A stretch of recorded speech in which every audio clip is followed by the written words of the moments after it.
আল্লাহ তাআলা কেন আমাদেরকে পৃথিবীতে পাঠিয়েছেন? আল্লাহ তাআলা কোরআনুল কারীমের 51 নম্বর সূরা সূরাতুল আয-যারিয়াতের 56 নম্বর আয়াতের মাধ্যমে জবাব দিয়েছেন, ওয়ামা খালাকতুল জিন্না ওয়াল ইনসা ইল্লা লিয়াবুদুন। I didn't create the jinn kind and mankind except my worship. আল্লাহ বলছেন, আমি পৃথিবীতে জিন আর মানব জাতিকে সৃষ্টি করেছি শুধুমাত্র কেবলমাত্র আমার গোলামের জন্য। তাহলে আমাদেরকে যার গোলামের জন্য সৃষ্টি করা হয়েছে, একবার সবাই সমস্বরে গলার আওয়াজ বড় করে বলেন তো সবাই, তিনি কে? সবাই বলেন না, তিনি কে? আমাদেরকে আল্লাহর গোলামির জন্যই সৃষ্টি করা হয়েছে। তবে আল্লাহর গোলামির পথে আমাদেরকে বিপত্তি ঘটানোর জন্য, আল্লাহর গোলামি থেকে আমাদেরকে দূরে রাখার জন্য, আমাদেরকে জান্নাতের পথ থেকে বিচ্যুত করে জাহান্নামের পথে ধাবিত করার জন্য একজন সদা সর্বদা আপ্রাণ প্রচেষ্টা চালায়। তার নাম হলো ইবলিস, শয়তান। শয়তান কি আমাদের ভালো চায়? সবাই বলেন না, শয়তান কি আমাদের ভালো চায়? আমরা জান্নাতে চলে যাই, এটা কি ইবলিস চায় নাকি? চায় না। ইবলিস সব সময় আমাদেরকে জাহান্নামের পথেই ধাবিত করতে চায়। আর এই ইবলিসের বয়স আমাদের চেয়ে কম না বেশি? ইবলিসের বুদ্ধি আমাদের চেয়ে কম না বেশি? বয়সও বেশি, বুদ্ধিও বেশি। আপ্রাণ প্রচেষ্টা চালাচ্ছে কি করে এই বনি আদম সন্তানদেরকে সে জাহান্নামে নিতে পারে, আমাদেরকে সে জাহান্নামমুখী বানাবে। এটা হচ্ছে আল্লাহর সাথে তার ওয়াদা। কথা বুঝে থাকলে বলেন, আমাদেরকে জাহান্নামে নিবে, জাহান্নামের পথে ধাবিত করবে। ইবলিস এই ওয়াদা করেছে কার সাথে? বনি আদমকে জান্নাতের পথ থেকে বিচ্যুত করে জাহান্নামের দিকে ধাবিত করা, এটা হলো ইবলিসের ওয়াদা। এই ওয়াদা সে করেছে সরাসরি আল্লাহর সাথে। রব্বুল আলামিন তিনি যখন তার নিজের কুদরতি হাতে আমাদের সকলের বাবা সাইয়্যিদিনা আদম আলাইহিস সালামকে বানালেন, অতঃপর তাকে ফেরেশতাদের সামনে নিয়ে এসে বললেন, সবাই আমার আদমকে সাজদা দাও। আল্লাহর হুকুম মেনে সবাই আদম আলাইহিস সালামকে সাজদা দিয়ে দিল। কেবলমাত্র একজন সাজদা দিল না। যে সাজদা দিল না তার নাম হলো ইবলিস। আল্লাহ তাকে বললেন, কি ব্যাপার ইবলিস, আমার আদেশ মেনে সবাই তো সাজদা দিল, তুই কেন সাজদা দিলি না? ইবলিস তখন জবাব দিল, কোরআনে কারীমের 17 নম্বর সূরা, সূরা বনি ইসরাঈলের 61 নম্বর আয়াত, সে তখন বলেছিল, ক্বালা আসজুদু লিমান খালাকতা তিনা, আমি কি এমন কাউকে সাজদা দিব নাকি যাকে আপনি মাটি থেকে বানিয়েছেন? আমি তো ওই মাটির তৈরি আদমের চাইতে আরো উত্তম।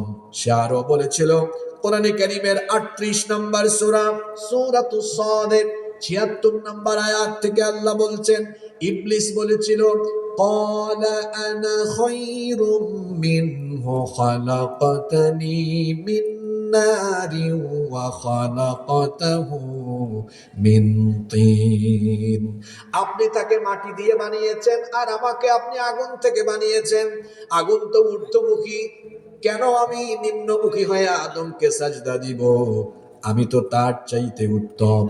ইবলিস যখন আল্লাহর হুকুম অমান্য করে দাম্ভিকতা, অধ্যত অহংকারী মনোভাব পোষণ করলো, আল্লাহ তাআলা তখন ইবলিসকে লক্ষ্য করে বললেন, ক্বালা ফাখরুজ মিনহা ফাইন্নাকা রাজীম, এক্ষুনি এই জান্নাত থেকে বের হয়ে যা, তুই আমার জান্নাত থেকে বিতাড়িত।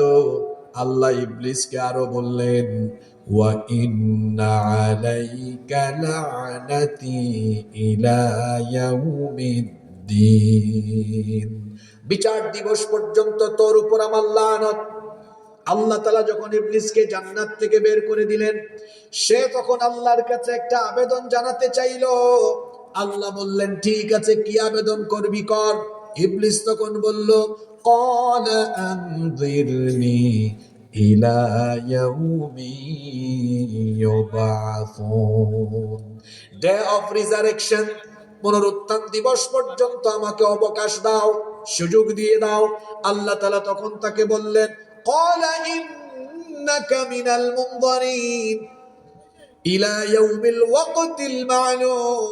ঠিক আছে, সেই নির্দিষ্ট দিন পর্যন্ত আমি তোকে অবকাশ দিয়ে দিলাম, সুযোগ দিয়ে দিলাম। ইবলিস এবার এই সুযোগ পেয়ে কি করলো দেখেন, কোরআনে কারীমের 7 নম্বর সূরা সূরাতুল আরাফের 16 নম্বর আয়াত থেকে আল্লাহ বলছেন, ইবলিস এই চান্স পেয়ে এবার আল্লাহর সাথে চ্যালেঞ্জ করে একটা ওয়াদা করে বসলো।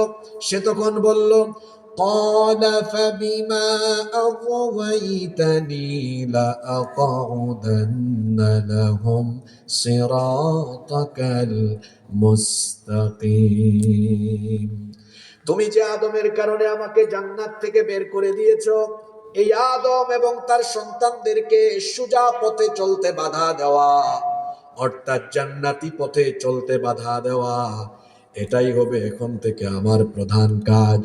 কি করে আমি তাদেরকে লাইনচ্যুত করব, কি করে আমি তাদেরকে ধোঁকা দিব? সে তখন বলল, সুম্মা লাআতিয়ান্নাহুম মিন বাইনি আইদিহিম ওয়া মিন খালফিহিম ওয়া আন আইমানিহিম ওয়া আন শামাইলিহিম ওয়া লা তাজিদু আকতারাহুম শাকিরিন।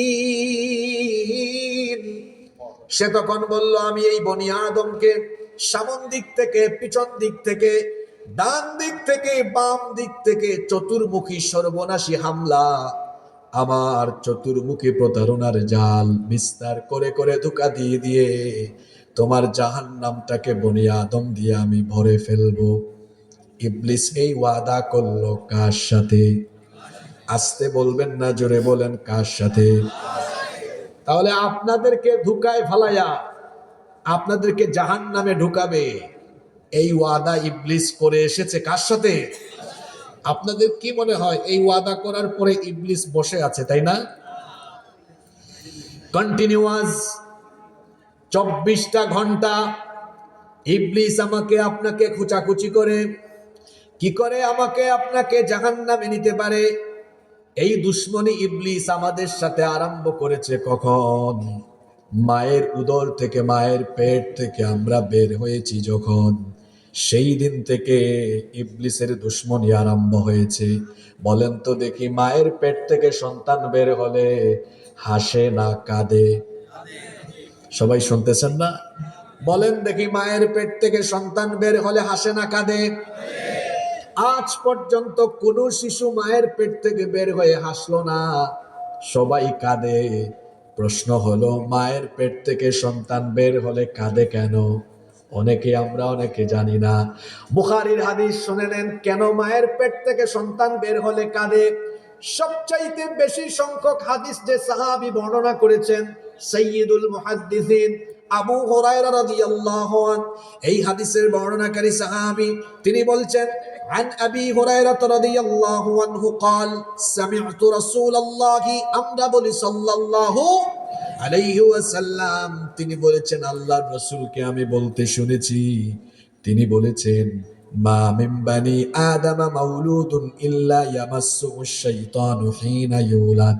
এমন কোন বনি আদম নাই যে বনি আদম জন্মের পরে কাঁদে না। কেন কাঁদে? তার কারণ হলো, মায়ের পেট থেকে বের হলেই শয়তান এসে তারে গুতা মারে, শয়তান এসে তারে স্পর্শ করে। শয়তানের সেই স্পর্শ এই মাসুম বাচ্চা সহ্য করতে না পেরে তখন সে কাঁদতে থাকে। হাদিসটা বুঝে থাকলে বলেন তো, আপনার সাথে ইবলিস দুশ্মনী আরম্ভ করেছে কখন? উত্তর হলো, মায়ের পেট থেকে বের হয়েছেন। কি আশ্চর্য কথা! এ কেমন দুশ্মন, কি সাংঘাতিক, কি মারাত্মক দুশ্মন এই ইবলিস! আমি যখন আমার মায়ের পেট থেকে বের হয়ে গেলাম, তখন থেকেই সে আমার সাথে দুশ্মনী আরম্ভ করলো। এবার প্রশ্ন হলো, ইবলিসের এই দুশ্মনী চলবে কতদিন? উত্তর হলো, আমি আপনি দুনিয়া থেকে বিদায় নিব না যতদিন, অর্থাৎ মৃত্যু পর্যন্ত আমাদের সাথে দুশ্মনী করবে কে?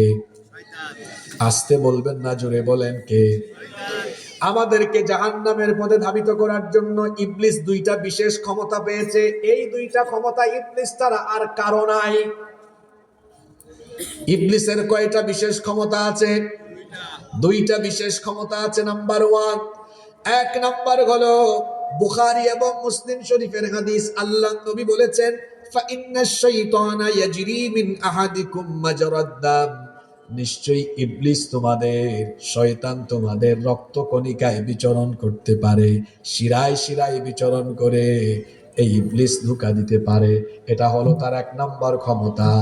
ইবলিসের 2 নম্বর বিশেষ ক্ষমতা হলো যে কোনো সময় যে কোনো মুহূর্তে ইবলিস যে কারো সুরত ধারণ করতে পারে, আকৃতি ধারণ করে আপনার সামনে চলে আসবে, এসে ধোঁকা দিবে।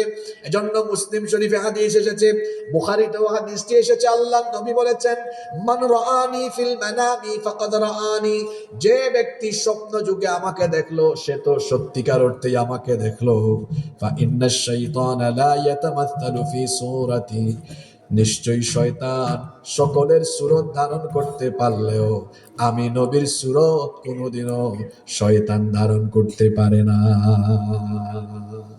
শয়তান সব ব্যক্তির সুরত ধারণ করতে পারলেও আল্লাহর নবীর সুরত ধারণ করতে পারবে না। তাহলে এই 2টা হাদিস থেকে বোঝা গেল ইবলিসের বিরাট 2টা ক্ষমতা আছে। 1, সে মানুষের রক্তকণিকায় ঢুকে যেতে পারে, আর 2 নম্বর হলো যে কোনো সময় যে কোনো সুরত ধরে আপনার সামনে এসে ধোঁকা দিতে পারে। যে ইবলিস এই বিশেষ 2টা ক্ষমতা পেয়েছে আর ওয়াদা করেছে বনি আদমকে জাহান্নামী বানাবে, সেই ইবলিস তো বসে নাই, সব সময় এই বনি আদমকে দিয়ে তার গোলামি করাতে চায়।